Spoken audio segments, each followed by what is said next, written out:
देशमुखांच्या शवविच्छेदनाचा रिपोर्ट माझ्या हाती. देशमुखांचं संपूर्ण शरीर मारहाणीमुळे काळनिळं झालं होतं.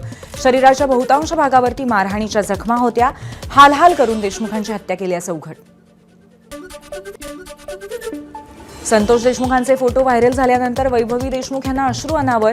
आरोपी मारहाण करताना हसत आहेत हे अत्यंत दुर्दैवी.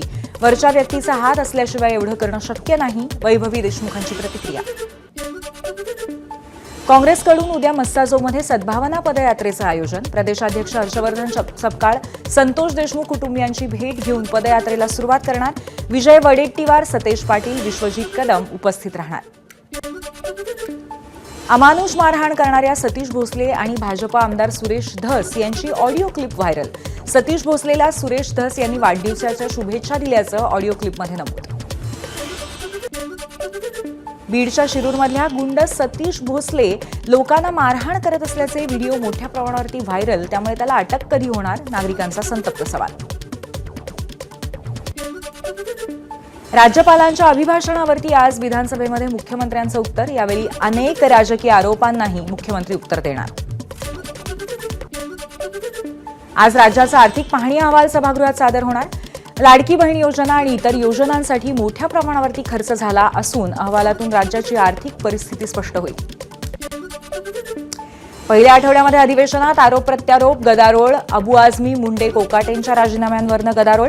पहिल्या आठवड्यात जनतेच्या प्रश्नांवरती व्यापक चर्चा नाहीच. मुख्यमंत्र्यांनी एकनाथ शिंदेंचे निकटवर्तीय अजय अश्शर यांना मित्रसंस्थेच्या नियमित मंडळावरनं हटवलं. दिलीप वळसे पाटील, राणा जगजितसिंग पाटील, राजेश क्षीरसागर यांची नव्याने निवड. सांगली जिल्हा बँकेमध्ये मोठ्या प्रमाणात अपहार आणि गैरव्यवहार होतोय. ताबडतोब बँकेचं संचालक मंडळ बरखास्त करून प्रशासक नेमा. आमदार सदाभाऊ खोत यांनी विधानसभेमध्ये मांडली लक्षवेधी. भाजप खासदार अशोक चव्हाणांचे दाजी भास्करराव पाटील खतगावकर राष्ट्रवादीच्या वाटेवर. भास्करराव पाटलांचा शंकरनगर इथं समर्थकांचा मेळावा घेत निर्णय.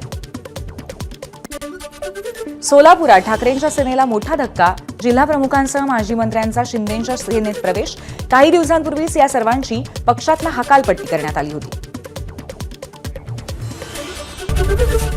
एबीपी माझा, उघडा डोळे बघा नीट.